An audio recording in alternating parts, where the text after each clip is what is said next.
All right. So, as you can tell, I have a permanent tan. I'm a West Indian, born in Trinidad, raised in Toronto. My great grandparents from India, and uh, and I've been a real estate investor for about 20 odd years, and I've worked in a predominantly white country all my life, and I've experienced racism from school days, elementary school, high school, workplace, on the subway, in stores. It's it's something you just grow up with, and especially the reason I'm bringing this topic up now is because it's with everything that's gone on in the states lately. I thought it was important to talk about it and how racism affects um, that other facet of your life about investing. And here's the good news: it doesn't. That's the cut to the point. It doesn't, and I'm living proof of that. So the reason I brought this up is, besides what I said, what's going on in the states now and has been going on forever, but now finally people have time to actually make noise about it, even more so. I had a project where I was working with this female race car driver, and she said something that stuck with me. And like, there's not a lot of female race car drivers, and she teaches race car driving for AMG Mercedes Benz, and she had a hard time becoming a race car driver because it's such a male dominated sport.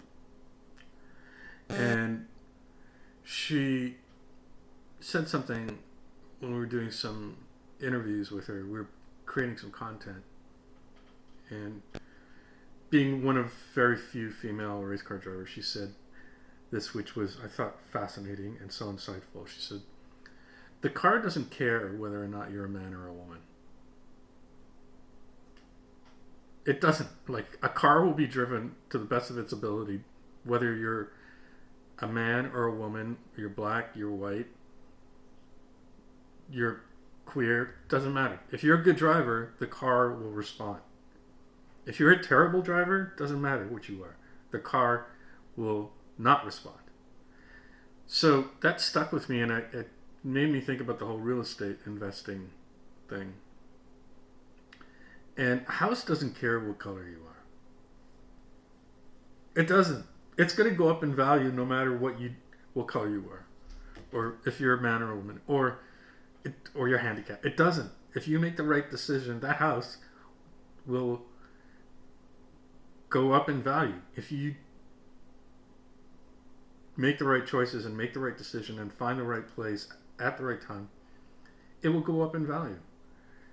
And also, I've never had an issue with a tenant not wanting to rent from me because I'm a person of color. Never been an issue. I've had every ethnicity rent from me. I've had every, person from the LGBTQ community rent from me. I've I've never had an issue with anybody not wanting to rent from me. I've never had an issue at the bank to get money. They don't look at you. You know what they look at? They look at the application. The bank wants to see on that piece of paper, what's on that piece of paper? How much money do you make? What are your assets? What are your liabilities? They want to know that money is going to be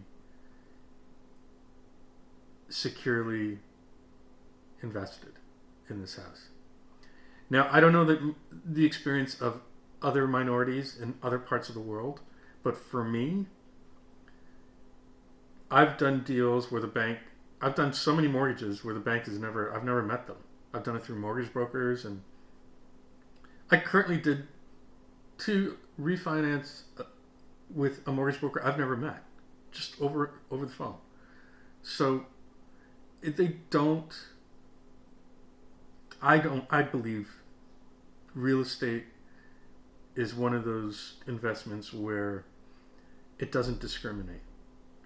Sure, there are real estate investments that are in neighborhoods that are predominantly whatever, like Indian neighborhoods, Latino neighborhoods, wherever. Like, sure, fine. That's a neighborhood thing, but anybody can go in there and buy a place. And the value of the place will go up and down. And it's an old thing where you used to hear that, oh, if a colored person moved into the neighborhood, people